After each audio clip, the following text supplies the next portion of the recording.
नमस्कार, आप देख रहे हैं गेम्स ऑफ गद्दी। आपके साथ में हूं अमित गर्ग शुक्ला। चुनाव आयोग ने लखनऊ में प्रेस कॉन्फ्रेंस की।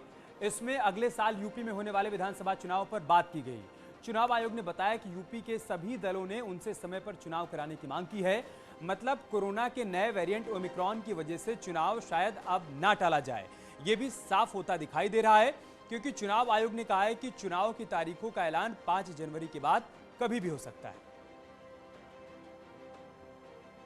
कि सभी राजनीतिक दलों के प्रतिनिधियों ने ये हम लोगों को बताया कि कोविड प्रोटोकॉल का पालन करते हुए समय पर चुनाव होने चाहिए।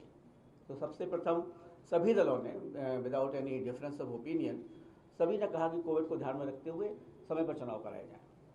कुछ दलों के प्रतिनिधियों ने दिन के समय बिना कोविड नियमों का पालन किए हुए चुनावी रैलियों के प्रति अपनी चिंता जाहिर की। साथ ही रैलियों की संख्याओं को नियंत्रित करने की भी मांग की।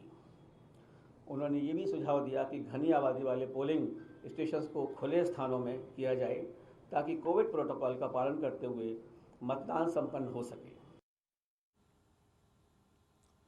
अब आपके मन में सवाल होगा कि चुनाव आयोग ने क्या तैयारी की है, इस बार के चुनाव में आपको क्या सुविधाएं मिलेंगी। वो आपको हम बताते हैं ग्राफिक्स के जरिए सिलसिलेवार तरीके से कि क्या तैयारी है चुनाव आयोग की। सबसे पहली और बड़ी बात जो सामने आई है चुनाव आयोग की तरफ से वो ये है कि 80 साल से ज्यादा उम्र के वोटर्स को घर से वोटिंग की सुविधा चुनाव आयोग की तरफ से मिलने वाली है। इसके अलावा इसमें और कौन कौन शामिल है, दिव्यांग वोटर भी घर से ही अपना वोट दे पाएंगे। ये सुविधा भी चुनाव आयोग की तरफ से इस बार मिलने वाली है। और जो कोरोना संक्रमित होंगे वो भी घर से ही अपना वोट डाल पाएंगे। ये फिलहाल बड़ा बदलाव इस बार किया गया है। पोलिंग बूथों की संख्या भी इस बार बढ़ाई जाएगी। कितनी उसकी संख्या बढ़ेगी वो भी हम आपको बताएंगे। वोटिंग टाइम भी बढ़ाया जाएगा, क्योंकि कोरोना के चलते ये बहुत बड़ा फैसला और बहुत अहम फैसला है।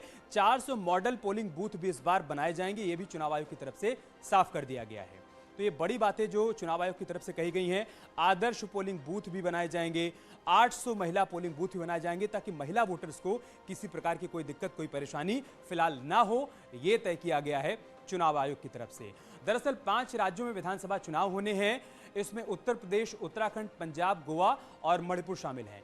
ये वो 5 राज्य हैं जहां पर 2022 में विधानसभा चुनाव होने वाले हैं। उत्तर प्रदेश सबसे बड़ा सूबा, उत्तराखंड, पंजाब, गोवा, मणिपुर, इन 5 राज्यों में फिलहाल चुनाव होने हैं और चुनाव आयोग की तरफ से तमाम तैयारियां मुकम्मल हो चुकी हैं।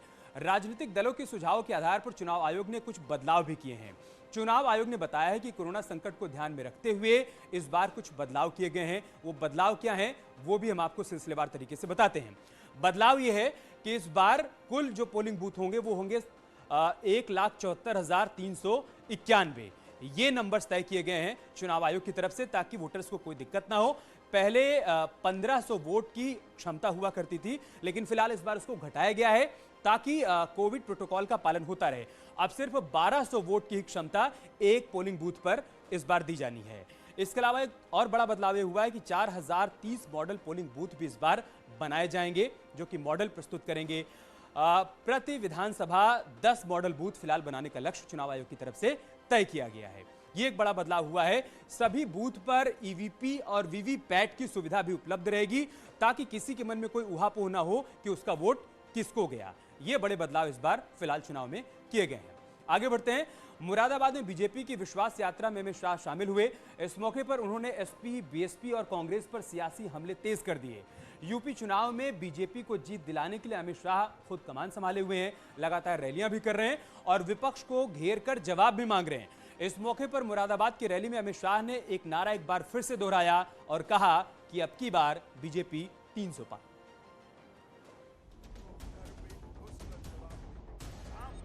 केंद्रीय गृह मंत्री अमित शाह ने मुरादाबाद में रैली की। इस मौके पर लोगों को संबोधित करते हुए विपक्ष पर हमला भी किया।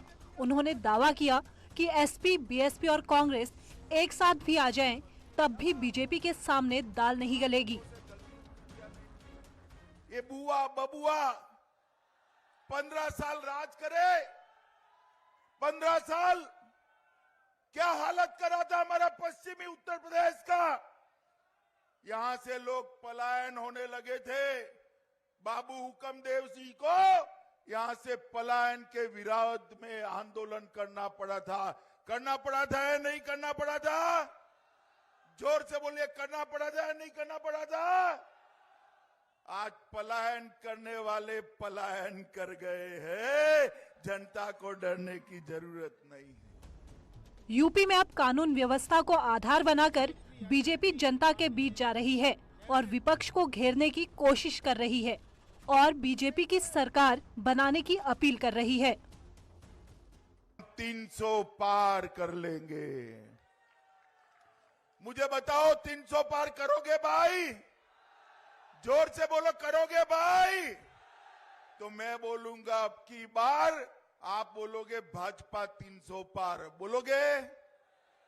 अब की बार,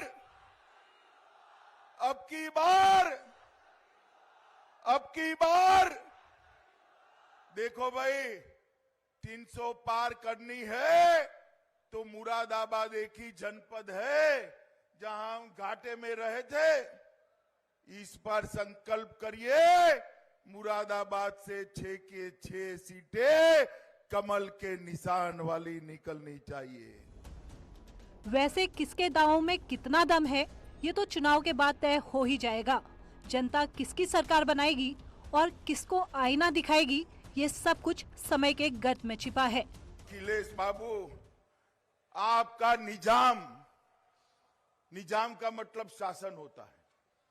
निजाम का मतलब क्या था? जरा उत्तर प्रदेश की जनता को सच सच बताइए। उनके निजाम का मतलब है एन से नसीमुद्दीन, आई से इमरान मसूद, जेड से आजम खान और एम से मुख्तार अंसारी। भाई आप मुझे बताओ, आपको नसीमुद्दीन, इमरान, आजम और मुख्तार वाला निजाम चाहिए क्या? चाहिए क्या? या योगी जी और मोदी जी वाला विकास वाला चाहिए? कौन सा चाहिए? जोर से बोले, कौन सा चाहिए? ये सियासी लड़ाई जारी रहेगी क्योंकि यूपी में 2022 का चुनाव लड़ा जाना है। सत्ता के संग्राम के लिए सियासी संघर्ष जारी है। Bureau report, news 18। वहीं अमित शाह के इस बयान पर अखिलेश यादव ने पलटवार कर दिया। उन्होंने ट्वीट किया और अपने ट्वीट में क्या लिखा है वो हम आपको बताते हैं। अखिलेश यादव लिखते हैं कि जब उत्तर प्रदेश व देश भुखमरी, बेरोजगारी, बेकारी, महंगाई और बद इंतजामी के दौर से गुजर रहा है, तब भाजपा के नेता ABCD व अक्षरों को जोड़कर बचकाने व अपरिपक्व शब्द बनाने में लगे हुए हैं। इन बातों से न तो लोगों का पेट भरता है और न ही घर चलता है। 22 में जनता इनका क्षत्रज्ञ कर देगी। वहीं मुरादाबाद में अमित शाह ने दावा किया कि यूपी में जब से योगी सरकार बनी है तब से दंगाई दिखाई नहीं दे रहे हैं, जबकि अखिलेश सरकार में लोग पलायन करने को मजबूर थे। बोरे भरने के अलावे कोई काम नहीं किया। विकास का काम भारतीय जनता पार्टी ने किया है। मैं अखिलेश जी को पूछना चाहता हूं, अखिलेश बाबू, उत्तर प्रदेश की जनता आपको हिसाब मांगती है। आप बताइए, आपके शासन में कितने दंगे हुए थे?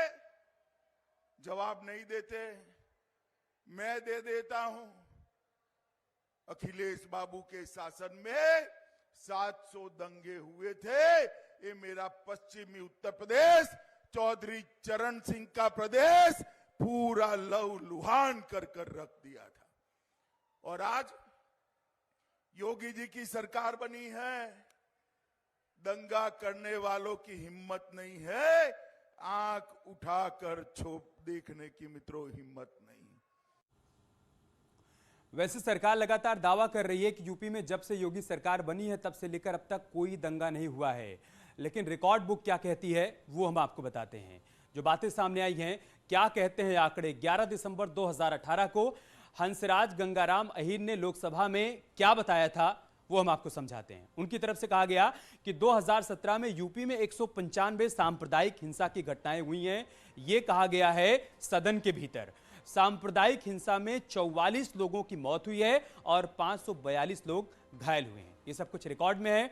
2014 के मुकाबले 2017 में 32% ज्यादा हिंसा के मामले सामने आए हैं। यह भी सदन के भीतर कहा गया है।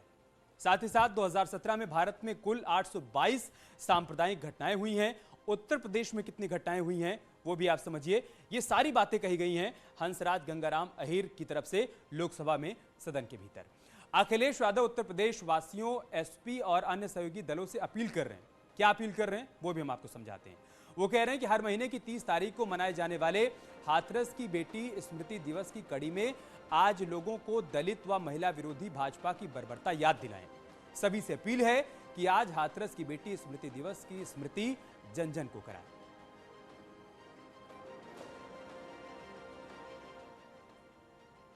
आगे बढ़ते हैं। प्रधानमंत्री मोदी ने हल्द्वानी से बीजेपी का चुनावी आगाज कर दिया। पीएम ने हजारों करोड़ की सौगात दी, हल्द्वानी को न्यू ईयर का गिफ्ट भी दिया, पहाड़ में नई रेल लाइन की बात भी कही, तो कांग्रेस को पहाड़ विरोधी और विकास विरोधी करार दे दिया। क्योंकि यो पवित्र धरती कुमाऊं में आपू सबे भाई बहन को म्यार नमस्कार। वह सबे नान तिना के म्योर प्यार व आशीष। जागेश्वर, बागेश्वर, सोमेश्वर, रामेश्वर, इन तीर्थस्थलों की शिवस्थली को मेरा शत शत प्रणाम।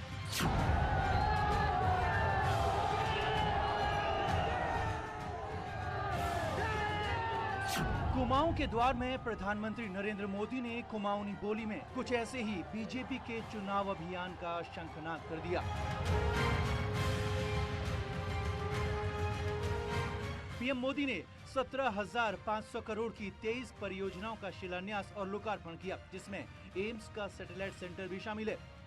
पीएम मोदी ने हल्द्वानी को सबसे बड़ा न्यू ईयर गिफ्ट दिया और अकेले हल्द्वानी के लिए ही 2000 करोड़ की योजनाओं का ऐलान किया। इस रकम से पूरे हल्द्वानी का कायाकल्प होगा। पानी, बिजली और सीवेज के लिए खास प्लान बनाया जाएगा। हल्द्वानी शहर के ओवरऑल इंफ्रास्ट्रक्चर के लिए, विकास के लिए हम लगभग 2000 करोड़ रुपए की योजना लेकर आ रहे हैं। प्रधानमंत्री मोदी ने केदारनाथ के बाद एक बार फिर कहा कि अगला दशक उत्तराखंड का होगा। यहाँ पर्यटन और हॉस्पिटैलिटी में बेहतरीन काम हो रहा है। कुमाऊं के लिए पीएम ने सबसे बड़ा ऐलान भी किया और कहा कि कर्णप्रयाग रेल लाइन के बाद टनकपुर बागेश्वर रेल लाइन भी बनेगी। ऋषिकेश कर्णप्रयाग रेल रूट बन रहा है, कल टनकपुर बागेश्वर रूट भी ऐसे ही बनेगा। मेरे उत्तराखंड के भाइयों और बहनों, ये शिलान्यास के सिर्फ पत्थर नहीं है। यार रुक रहे हैं छोटे से ब्रेक के लिए, जल्द लौटेंगे कुछ और खबरों के साथ।